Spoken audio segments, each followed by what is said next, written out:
So thank you all so much for being here. Thank you to tech support. Can we just give a big round of applause to our tech support for struggling with the mysteries of Google?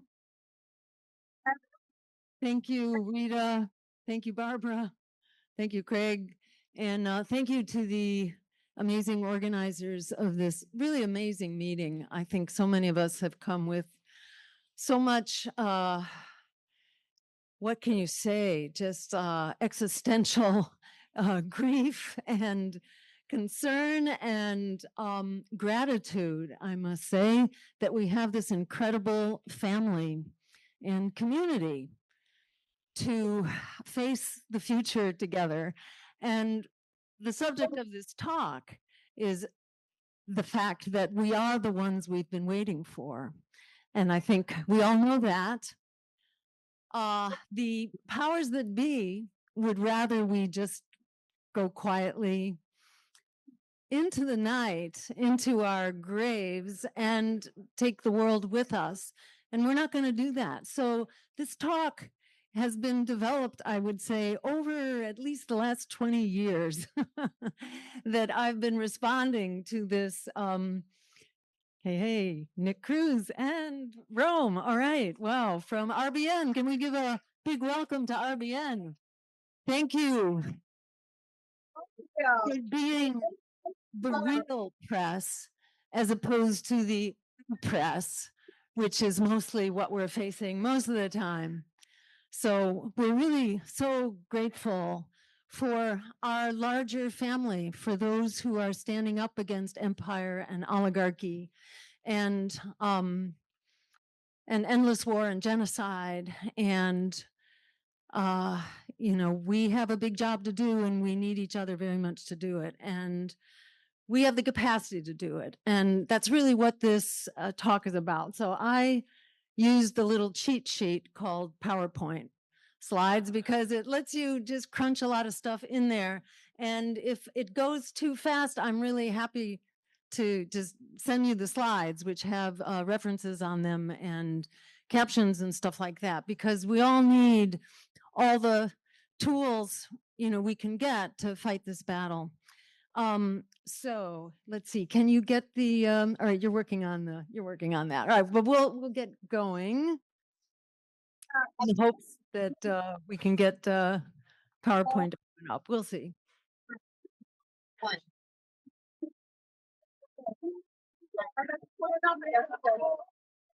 All right, well, we'll just, we'll carry on. Well, there we go. Okay, great. And if you can possibly open that up, that would be great, but don't worry if you can't. I think you can at least see what I'm talking about. And if you want it, the PowerPoint is yours, so you can explore it all you want. But, you know, the title of this conference is The Uprising for People, Planet, and Peace. And that's really what this is about. That's what we are about. And this talk is to basically help remind all of us that we are the ones we've been waiting for, in spite of the naysayers and the attack dogs that are assigned to, you know, to keep track of us and try to keep us down and to smear and disparage us and attempt to criminalize and vilify us, you know, and this is happening more and more. So these are some of the ways to push back against that. And the bottom line right now is that we, the Green Party, we are the leading national anti-genocide, pro-worker, anti-fascist, people-powered political party. So give yourselves a big thank you for that. And we are leading the charge for a people-powered world at a time when the need for transformation has never been so dire, and the power to actually achieve that change has never been so close at hand in so many ways. And I will show you some of the factoids behind that. But I want to start with a quote, which is the next slide, if you can jump to it. So let's see, go back one if you can. Yeah, so you may recognize this quote: "The old world is dying and the new world struggles to be born. Now is the time of monsters." And what we as the Greens would add, what we as Greens add is that what's next is up to us. You know, it's not defined. It's a time of incredible potential for better and for worse. And you can go to the next slide. Oh, okay. All right, I'll give you a moment. But what are those? And so, do people know who that quote is? Gramsci. Yeah, yeah. And you know, he was in jail, with eh, jailed by the fascist Italian government, and he was between two world wars, which may be exactly where we are. We're beyond one and perhaps at the next, who knows? But what are those monsters? They are war, fascism, the rule of billionaires, planetary destruction. And what's next is up to us. And our agenda is the opposite. Can we mute that, whatever that is? You know, an agenda for people, planet, and peace over profit. Okay, and you can go to the next slide if you can. So a word about how we got here, and you may recognize this if you follow Chris Hedges. This is an interview that he just did, featured on the Chris Hedges report, of a woman actually from Turkey who's kind of an anti-fascist author and writer. And after she published her critique of the Turkish government, she was basically driven out and really fled for her life. And you can go to the next one. Her name is Ece Telmekuran, I think. And these are her two recent books: How to Lose a Country, 7 Steps from Democracy to Fascism, and then Nation of Strangers, How to Rebuild Home in the 21st Century. And her message is basically, you can go to the next one. Her message is basically that, you know, and this is Hedges' spin on it: the road to fascism was constructed over many decades of neoliberal assault. And this is in the name of neoliberalism, better understood by its less sanitized name, cutthroat capitalism, is reaping its own grim harvest. And that's just a really helpful kind of unifying concept. We didn't get here by mistake, and the whole world, I think, is not getting here by mistake, because this is happening everywhere, in the same way that neoliberalism has really spread, you know, over the last many decades, the World Bank, the IMF, et cetera. It's been this really vicious kind of predatory economy that has really just forced people down in so many ways. And you know, wealth is more polarized now than it has ever been, especially in this country, but I think all around the world. The extremes of wealth are absolutely staggering. And this cutthroat capitalism and neoliberalism basically extract wealth from working people, deliver it to the billionaires. We now have, you know, the world's first trillionaire, and more to come, even as more and more people are really forced into poverty and homelessness and all the rest. And this is not by accident that cutthroat capitalism is all about privatization. It's all about taking public resources and delivering them into private hands. And it really demolishes social bonds and trust. And it really lends itself to a climate of fear and mistrust, which is kind of what it takes to build the fascist state. And, you know, we've always had the makings of that here in this country. You know, I don't think anybody here is fooled to think otherwise. We were a country founded on the genocide of Africans and founded on the genocide of indigenous Americans.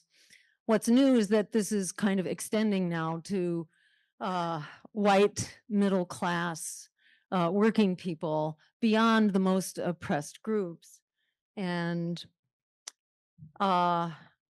it's not only in this country, it's really around the world. So that's sort of a driving force here, this force of fascism that's really being driven by cutthroat capitalism. So the bottom line is that the need for change is really off the charts right now. And we see this really in every dimension of our lives, including war and peace and what's going on in the Strait of Hormuz right now, and the really incredible and terrifying reality that we are this close to nuclear war. Israel and the US would love nothing better than excuses to use their nukes. And that means, Trump in particular, who has really virtually no restraints around that. He says, well, if you've got them, you're supposed to use them, right?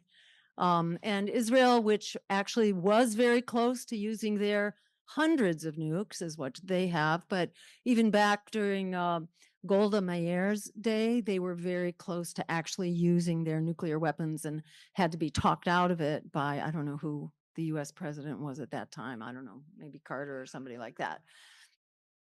Was it Johnson? Yeah. Well, at any rate, we talked Israel out of it then, but what can you talk Israel out of now? I'm not sure you can talk Israel out of anything. So we're going to come back to that. But, we have a real potential. The Middle East is lighting up right now as Israel expands its genocide from Gaza to the West Bank to Lebanon, war on Syria as well, and indeed into Iran. And, so Israel is really beyond all bounds of reason and humanity right now.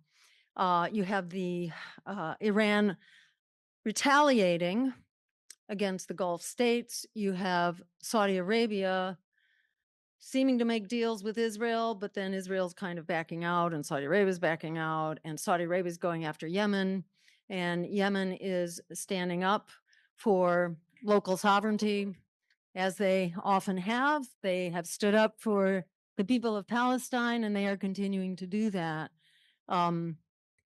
Yeah, the only ones those two countries have stood up. And, the US and Israel it's a no holds barred situation, and it can very easily spin out of control. And it certainly has the makings of a regional war, if not a globalized war, and the potential to step up weapons, because as we know, the US is out of missiles. So what exactly are they going to do? They've now re-engaged this war that the US is absolutely incapable of fighting on conventional terms. What, they're going to send in hundreds of thousands of troops to be massacred, to be direct targets by the missiles that Iran has, which are fairly indestructible. They're underground. They can make more. It just boggles the mind what empire has brought us into. And I guess the silver lining on this very dark cloud is that this is a threat to every one of us and has the potential to mobilize everyone. And in fact, people are already mobilized and already, are vehemently opposed to this illegal and criminal war. And this war is hitting home not only in the dangers that are imposed on US personnel, troops, potentially the US, because Iran has missiles that can completely evade US so-called missile defense, and that's never discussed either. We're actually quite vulnerable right now. They too have these hypersonic missiles, and the missile defense cannot come close to defending against that. So we are actually physically at risk, not to mention that a significant exchange of nuclear weapons creates global nuclear winter, which could easily kill off billions of people because it covers the sunshine and basically creates a global famine. So we are all very much at risk, and the public is completely outraged to start with, and the costs of this are incredible. Not only the cost to our budget and the fact that we don't have housing and healthcare and education and the things that we should have, that we pay for Israel to have, but we ourselves don't have. And the fact that this military budget is escalating, not from 1 trillion up to 1.5 trillion, it's unthinkable what's going on. And the cost of oil is skyrocketing. I haven't seen what it is today. Yesterday, it was $100 a barrel. I don't know if anybody saw what it is today, but the illusion that this isn't going to hurt us and the global economy is kind of breaking down right now. So we can really expect that long anticipated economic severe crisis, a depression worse than any known in modern times, to really start unfolding now. And even if it were remedied tomorrow, that is, even if there were a peace treaty tomorrow, which there won't be, it's very hard to foresee how a peace treaty could possibly happen now. The U.S. has burned every conceivable bridge to make sure that doesn't happen. But even if that happened, it would still be months until an oil supply was back in the tankers and the tankers were moving again through the straits. So we're in for very hard times ahead. And the silver lining there, too, is that this really drives home to people the real costs of empire. The costs of empire are not only the moral cost and the cost to those other people around the world, they're also hitting home now here in the US of A in a way that will be absolutely devastating. Both parties, needless to say, are the enablers of empire and of this crisis. So this is just to say that we are at this incredible transformational moment right now, because the need for change has never been so dire, whether you're looking at foreign policy or the economy or the oppression of working people. Student debt is absolutely unchanged. Actually, I'll show some slides about this in just one moment.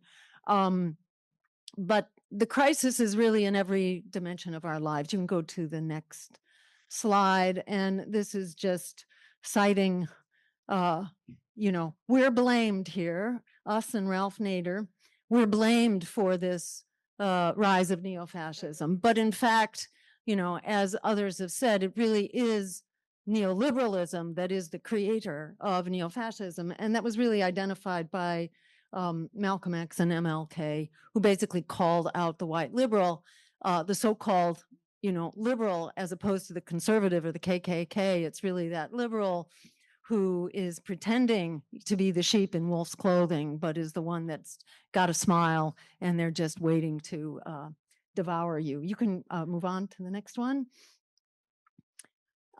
So the need for change is urgent. The power to make that change is really incredible. And that's what we easily lose sight of, because we're told over and over that we're irrelevant, that resistance is futile. It's not. And you can go to the next one. And again, this is just illustrating the nature of the crisis. What you see here is the distribution of wealth over time. See that little tiny line on the bottom that's yellow? That's the bottom 50%. The bottom 50% has a little tiny line. It's like 2% of US wealth. And the blue area is actually the top 10%, I believe. Yeah, that is the top 10%. And that the bar area at the top of the blue, it's like half of the blue, that's the top 1%. So that tells you they don't like you to see that, because they don't want you to really get your hands around how incredibly outrageous, the oligarchy that we live in is, and the economy is. And this, of course, is magnified across racial lines as well. And those disparities are far worse among communities of color. Next one, please. And these are just some of the factoids. We don't need to go through them now, but these are helpful when people are telling you that, oh no, everything is fine, to point out, well, 3 billionaires have the wealth of the lower 50%. 3 people have as much as, 150 million people. It's just staggering. 66% are living paycheck to paycheck. Half of Americans are actually struggling to pay the rent or their mortgage. The lower 50% has a shortened lifespan by 7 years. relative to the top 1%. So these are the incredible disparities that we live with. You can go to the next one. One man, $1 trillion. Obviously, that's the end of democracy right there. Especially a democracy where money talks, and where money is considered speech and so on. We'll come back to that. Next one. Student debt has not gone away. It's still here. Yeah, next one. Just going to breeze through these. On the climate, over 1 billion people are at threat of being displaced by 2050 due to environmental change and conflict and unrest. The past 11 years have all been the highest, hottest 11 years on record.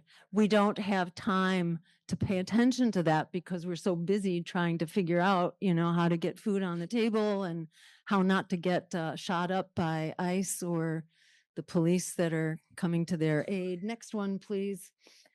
This is just global mean temperature over the last, 20, 30 years. I can't quite see it from here, but it's still going up. And the Democrats who pretend to be doing things about it actually are not doing things. They took credit for the Green New Deal, made it their own, and then buried it. Next one. Colorado River is drying up. Next one. Half of our fruits and vegetables in this country are coming from the Colorado River. Next one. On the military front, we have 750 bases, at least, in 80 countries. There are only like 95 countries in the world. So it's like the whole world has US bases. You can go to the next one. We have launched a mere 251 military interventions since 1991. That's from the Congressional Research Service. So not exactly a radical think tank. And 469 since 1798. So this is what we do. Next one. So remember, we got bases everywhere, but the only countries that want to have, where the people say they want to have bases, are Poland, Israel, South Korea, and Puerto Rico. Those are the only countries in which, yeah. Yeah, it may actually only be one country when you come down to it. It may only be Israel, in fact. Next one. If you can see that little circle on the right, the brown is the number of countries that support Iran in the US assault on Iran. It's about almost twice as many countries support Iran. The blue is the number of countries who say they support the US. But that's really just their leadership. At any rate, it's not the people. This is the leadership. If you actually talk to the people, they want absolutely none of this. Next one. Yeah. So these are the prime directives that I'm sure you're familiar with from Frederick Douglass. Power concedes nothing without a demand. From Alice Walker, the biggest way people give up power is by not knowing they have it to start with. And from Malcolm, we're not outnumbered, we're just out-organized. So I think we organize better when we're not distracted by the propaganda that tells us that we're powerless and that resistance is futile. That is propaganda. And if you know that in your bones, you're just going to be much more effective as you go about organizing. Next one. So, to our credit, we emerged as the #1 people-powered party in 2024.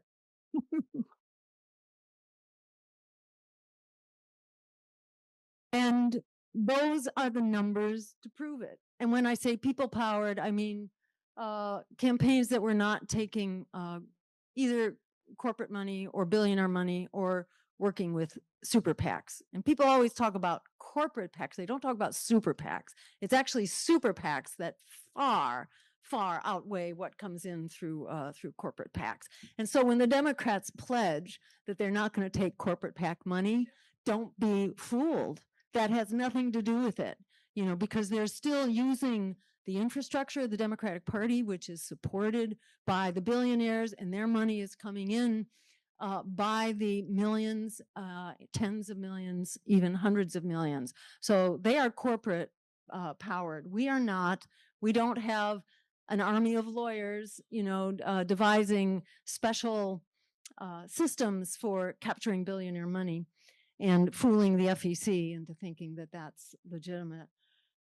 So we got over 871,000 votes, which was 5 times as many as PSL got and 10 times as many as the Justice Party and Cornell and Melina Abdullah. They, they shared our agenda very much. But we've been around for a while. We have an infrastructure.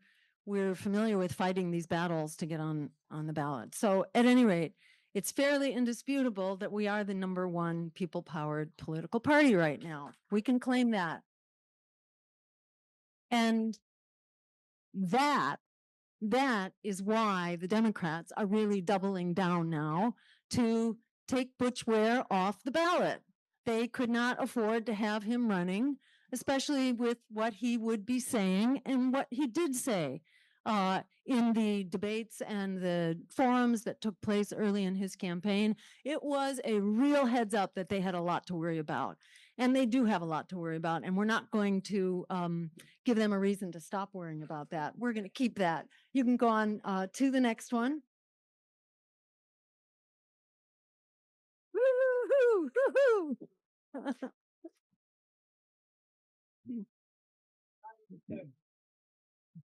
This next slide strikes terror into the heart of Democrats because they rely on the, oh, and one comment about that last slide, you don't need to go back to it, but we came out #1, though and we actually doubled our vote over 4 years ago, which is also a tribute to everybody here. But the vote was less than it was, 4 years before that. And why did that happen? That happened because the Democrats hired an army of lawyers. They proudly announced that to throw us off the ballot and to exhaust our resources trying to defend our ballot access. They had a war room just on that war room in order to smear us and disparage and vilify us and try to criminalize us with basically lies and misinformation. That's what their war room was. They spent 10 times as much as our entire campaign spent on everything just to be smearing us. So it's pretty amazing. And then they publicly hired, they advertised in order to hire managers for infiltrators and spies into our campaigns. So they were infiltrating us, they were spying, they were tailoring their smears and their disinformation to what they were finding out. And even with all that, we still doubled our vote over the last time. So again, a credit to everyone.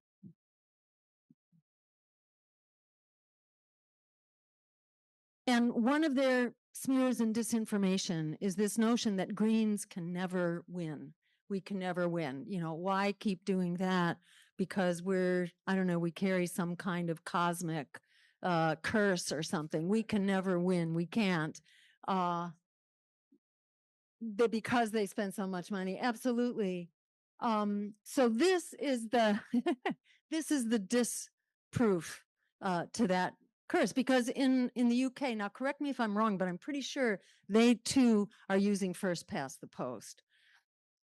So even in spite of that, they broke through the system. So we can also break through the system. Don't take no for an answer. Next slide, please. And yeah, these next ones, we're just going to run through quickly. I'm not going to give you time to really absorb them. But you see the big orange bar, the system needs major overhaul. And the red is the system needs to be torn down. So altogether, that's about like 80% of the American public say major overhauls or tear it down, and minor changes, it's less than 20%. So we are winning here in the court of public opinion, and you see this in poll after poll. Next one, please. 6 out of 10 disapprove of Trump in Iran. People know that. Every poll is showing that. Next one. His approval reaches new lows. Every poll continues to show this. With disapproval about twice as much as approval. Next one. This is over time. They really don't want you to see this graph. And in fact, they don't release this as a graph. You have to construct it as a graph in order to see it. They want you to get lost in the charts of the numbers. But if you plot the graph, you can actually see what's going on. So the blue line is the unfavorables, and time is coming this way on the horizontal line. So coming closer this way, it's over, I don't know, past 20 years, something like that. The blue line is disapproval of the Democratic Party. So you can see it started, where was it, like 50%? Now it's up at, I can't quite see it from here, it's like 60 some percent. So it's markedly going up, whereas the kind of brownish line is the favorable. Favorable is dropping off a cliff and really staying down. And look at that gap. It's just tremendous. They do not want you to see that. That's the Democratic Party. And then, that's in spite of the era of Trump. And same is true for Republicans, though they're not quite as reviled as the Democrats. And that's no surprise, because what did Obama bring us? He brought us the housing crisis and the Wall Street bailouts and the massive mortgage emergency, and yeah, drones and so much else. What's that?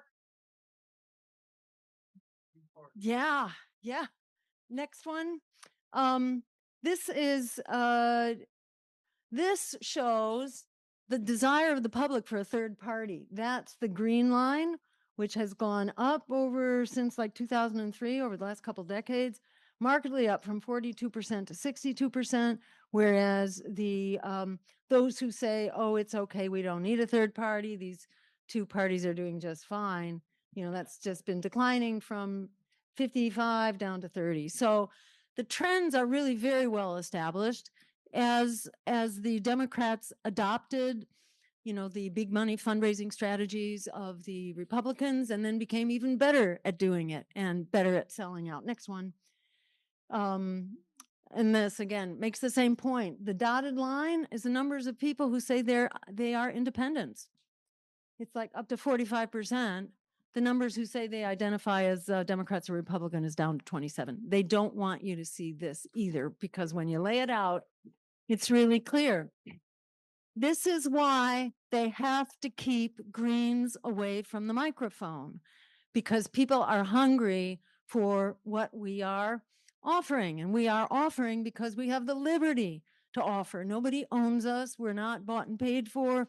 We can offer the housing and the rent control and the social housing and healthcare as a human right for everyone, and slashing the military budget and getting rid of the nuclear weapons and doing all those things that the American public and people all over the world really want. Next one. And along with that, as mentioned earlier, this is global perception of the US. That's the blue line. So we have crossed over with China and Russia, and we're at the bottom of the heap right now. Next one. So, it's also a good time for building alliances. And we're going to come back to that. This again is, this is just different countries. Oops, you can go back to, if you can.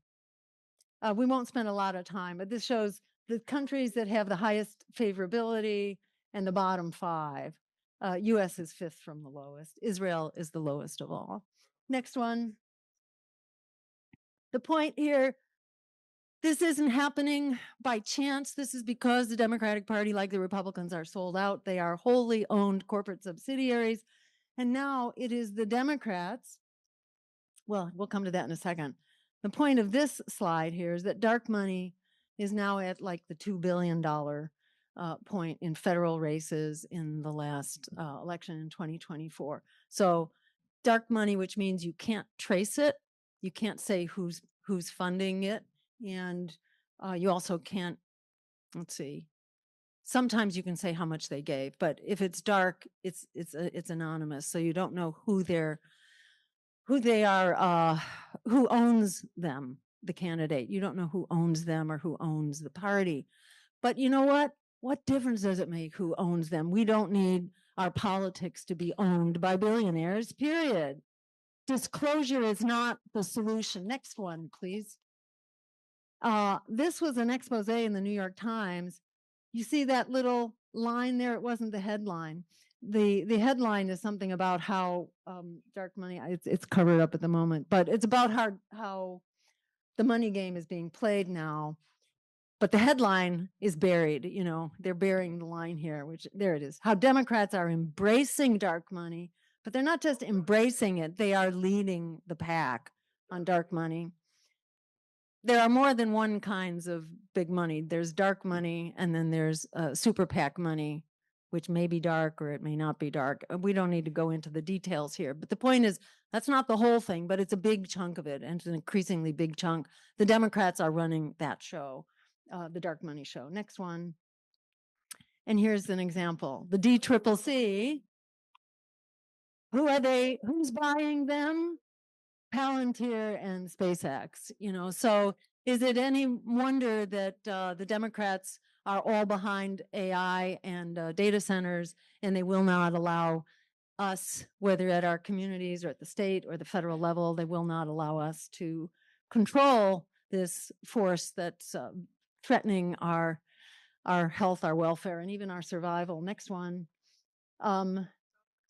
Yeah, so this is just an example of where that super PAC money, this is why the Democrats are not the solution. And they will keep telling you over and over that they are, and we should just get lost. But they are funded by these same dark forces, and they will continue to crush reforms from within. They're not going to stop doing that, even if a good guy DSA candidate can sneak through here and there. Number one, most of them are going to get turned back because the big money, and then it's not only the big money, it's then how they then get primaried, they get denied power once they're into office. They will not have important committee appointments and so on. So they will be powerless once they get in, unless you play the game. And that's the other side of it, like AOC, who exemplifies how you play the game. And she, during our race, AOC became the lead attack dog for the Democrats against us in a way that was just so pathetic. It was really incredible. So yeah, that's kind of like the question of the hour. Won't DSA save the Democratic Party, and won't they save us? And they won't, for all those reasons that we just went through. Their leadership, the leadership of the DSA, has already endorsed Hakeem Jeffries, and in AOC and Mamdani have both endorsed Hakeem Jeffries, and in fact, Mamdani discouraged his own campaign manager, who was running a very viable primary against Jeffries. Mamdani basically told him to drop out and not challenge Jeffries at all. So you get Mamdani kind of following in the footsteps of Barack Obama, and kind of playing the game on the inside, which is sad. He has also not spoken out for either of the two Columbia graduate students, Mahmoud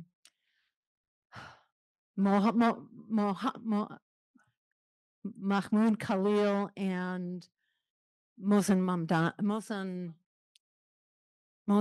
I forget his last name, but the Buddhist who lives in Vermont, who is a grad student. But they both were out of jail and out of detention, and then they both had their decisions reversed. So they're both very much at risk for being either deported or incarcerated again. And Mamdani has not spoken out, even though they are both in New York City. So the DSA is not going to save us. They are really the latest excuse for sheepdogging people back into the Democratic Party and trying to squash a people's rebellion at a time that we're really picking up momentum by emerging as the #1 people-powered party. All the issues that they adopt and that they strut with great pride are basically our issues that they've hijacked, including the genocide, opposition to the genocide, which they, you know, their party was silent on, and we didn't hear anything from them while we sort of blazed that trail. Now they're adopting it as if it's always been their issue, and in the same way that they did to the Green New Deal, and then basically buried it. Likewise, student debt, we were ridiculed for arguing that student debt should be forgiven. It is the best public investment we can possibly make, and that public higher education should be free. Medicare for all, it was Ralph Nader who brought that to the public forum. Thank you, Ralph. So every time someone associates you with Ralph Nader and accuses you of being a spoiler, I'm so grateful.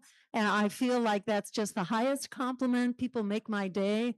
And, you know, it's really important to turn that weapon around and consider it a badge of honor.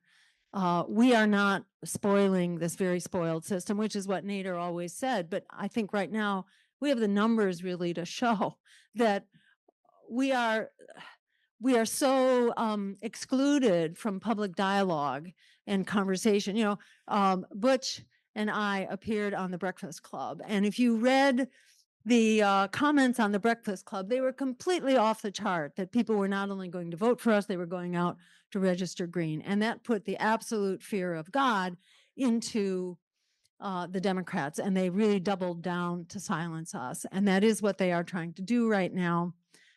So it's clear where the power lies, and our role here is to follow the advice of Frederick Douglass and to continue challenging power and making demand, and not taking seriously or giving the time of day to those who criticize us for standing up to illegitimate power. And the next one, Alice Walker, one of the biggest ways people give up power is by not knowing we have it to start with. We have it, we're going to use it. Next one, we're not outnumbered, we're out organized, and that's why we're here, which is to get organized, because we are unstoppable together. Thank you so much.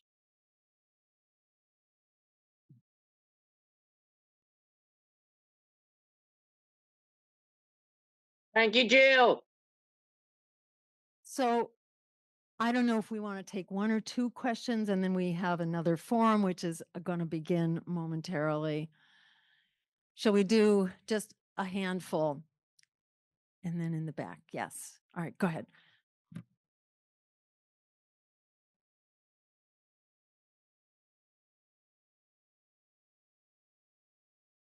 So I have a strategic question. Could water become the defining issue that unites the Green Party and ultimately the nation? Not just in. So I just want to give a little bit of, spin on this. So not just an environment issue, but it's a public health, a food security, economic, and a peace issue. So communities across the United States already lack reliable access to clean drinking water. And at the same time, our water resources are under increasing pressure because of hyperscale data centers, agricultural runoff, and aging infrastructure and climate change. Bill Gates recently warned that access to fresh water will only become scarcer, while researchers project AI could dramatically increase the global freshwater demand. So I want to say the Green Party has been, of course, ahead of the curve before. And many of our ideas, including, of course, the Green New Deal, later, entered the mainstream political conversation and hijacked. But at the same time, organizations like the DSA have chosen that strategy of working within the Democratic Party, allowing, their dirty hands to kind of move left and say now free Palestine. So as Greens and possibly eco-socialists, some of us, our role should be different. So, water naturally embodies people, the planet. And for peace, it connects every community, every farm, every ecosystem, every business, and every living human being. So my question is, could the Green Party organize nationally around water and it be our next defining issue, one that kind of distinguishes us politically, while bringing together environmentalists, labor, farmers, public health advocates, and communities around a shared mission. Woo! Woo!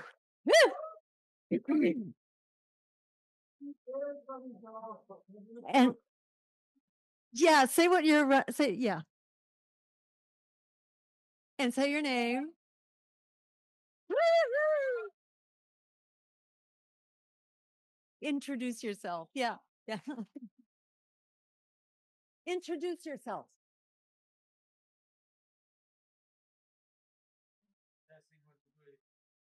Dead. No, there Okay. you are. Okay, Yeah. we're here. So, hello everyone. My name is Ngorne Young. I'm running for state senate in District 39 in the great state of Minnesota. So, pleasure to see everyone. Just wanted to ask that question because I think we can really unify around that. And pleasure.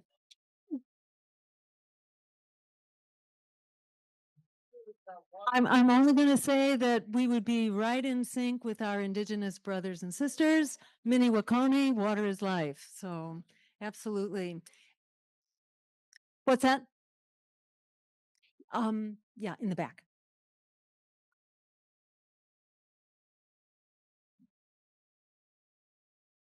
Hello, can you hear me? Yeah. Wonderful. Thank you. So I believe that one of the biggest lessons that we have learned from the Democratic Party in the most recent years of elections is that negative politics does not work. We cannot just simply point out the flaws of our enemies. We have to provide a positive solution that has actionable steps. One of the most interesting slides that you showed in this presentation to me was the one that showed it was about 60% of people believe that we need major changes and about 14% of people believe that we need to burn it all down. That was Yeah. the highest amount that I've ever seen Yeah. respond to that Yeah. sort of question. And I think that's really relevant, especially given that we know from studies that if even 3.5% of a population engages in active violent resistance, then that population is almost certainly going to be successful in that resistance. So given all that, I guess my question is, what actually is the positive policies? I just think we heard an amazing, great one that we could rally all around. But in terms of like actually advocating for and acting in support of new African and indigenous sovereignty and nationalism in this country to burn it all down, what are the policies that we can actually take and actually act on? I do believe that water policy would be a great one, especially because of the data centers. Absolutely. So you're asking specifically with reference to indigenous people in this country? I'm asking in reference to this country and the future. So obviously that would be indigenous Entirely. people and this country. Yes. It's Yes. not possible without. Right. Right. So both for the sake of indigenous people in this country and indigenous people everywhere, we need an agenda of justice, a people-powered agenda that puts people, planet, and peace over profit. We need to decorporatize, we need to end cutthroat capitalism and begin to actually serve people. And, so what are the specifics there? There are so many ways in which indigenous people continue to be just raked over the coals, everything from healthcare to continuing displacement to exploitation of their resources and their lands. We need basically land back for indigenous people. And we need to uphold, aside from that, we need to uphold our commitments of healthcare and education and social services and support and respect and dignity. And acknowledgement of national and tribal status for indigenous people who are basically disappeared, identified with Palestinians and very much charting the course by which Palestinians have also been essentially disappeared as people. So these principles of justice need to be upheld here at home, likewise around the world. And it's at the point now where the extremely predatory, cutthroat capitalist agenda that compels our economic policy and our foreign policy and the full spectrum dominance, which is, our attitude towards the rest of the world, it has really brought us to the brink of nuclear catastrophe right now, and a war that we cannot end. We're in an incredible, escalating, extremely dangerous war right now in the Middle East. Likewise, in the proxy war against Russia in Ukraine, we're at an impossible crescendo in that war now as well. And Europe has been buying in whole hog into that. And, Russia is being droned and bombed right now and really provoked. They have nuclear weapons and they're going to be pushed into using them, I fear. And there are many, experts out there from John Mersheimer to Jeffrey Sachs, who will say as much, and all sorts of military authorities. There was, God, what's his name? I'm not remembering his name, but there was a guy on a podcast that I heard the other night who was there during the Cuban Missile Crisis. He's now 96 years old. Jack Matlock. I don't know if anybody remembers his name, but he was like he was a young diplomat in the 1960s, and he's still around to talk about it, and incredibly lucid and wise and compelling. And he was saying, no, we should not be expanding up against Russia's borders. We promised we would not do that. And that was the understanding at the time. We are now provoking a nuclear power. People never would have done that at the time of the Cold War. But we've all been propagandized into this amnesia, no, I should say amnesia goes with insomnia. We've been educated into thinking that nuclear war is no big deal. What are a few nuclear weapons? Well, it's enough to kill us all off. So at any rate, nuclear weapons are a great equalizer, and the world is being equalized. We've sort of re-entered the state of war that much of the West has known for centuries. If you go back to the the English and French wars in the 1500s, and after that, the 100 Years' War and the 30 Years' War, it's like half the population would be killed off, and part of that was from famine and just looting and just depravity. We're sort of undoing whatever progress was made, in international law and human rights. That is being undone. And who's leading the charge there? It is the US of A, leading the charge against international law and human rights and nuclear weapons treaties as well. So all of this really just underscores what a great equalizer war is, what a great equalizer the climate is. Of course, marginalized communities are still hit first and worst, but everybody's piling in line here. And it's a great time for us to be mobilizing together and really creating an unstoppable coalition to put people, planet, and peace over profit for once and for all. One more question, and then we're going right to the chat because we're way pushed on time. We are. 5 minutes. Great. We're going to go Amy in the chat. Okay. Thank you. Thank you. Dr. Stein, I'm just curious. I hate to keep chewing over the same old bones, but I would love it if you could tell me whether you have a transcription available anywhere of that speech you gave at the Russia Today gathering that Democrats still can't let go of 11 years later. It would just be a really valuable resource to have. If anybody has that, could you link to it? Thanks. Great. Okay, thank you. And I will say that speech was posted online for about 15 years. No, I'm sorry. It wasn't that long. It was like 5 years, whatever it was, until RT got taken down. But it was public information. Everything that they came after me for was public information and was completely legitimate. And the Senate Intelligence Committee spent 3 years examining every detail of what went on in my trip to Russia and found absolutely nothing. Had they found anything, do you think I would be walking free right now? No, I would be in jail for 15 years. I was completely exonerated by that. And the Democrats, the fact that they resort to that nonsense is just an indicator that they have absolutely nothing to stand on. Thank you for the question. That's right. And what was it that I went to Russia to talk about? Our presidential agenda, which was eliminating nuclear weapons, a global Green New Deal, and what was the third one? I'm not remembering offhand, but it was, you know, that's right. It was a peace offensive in the Middle East, peace in the Middle East. And this is what they're trying to make into some kind of, betrayal of the national cause. It's nonsense. I wouldn't pay attention to what the Democrats are doing and saying. It's just a reflection of their own desperation. We need to be talking to the people who are hurting for healthcare and education and housing. I'd say forget the naysayers. Thank you. Jill, we're going to move on to the next portion of the panel. Great.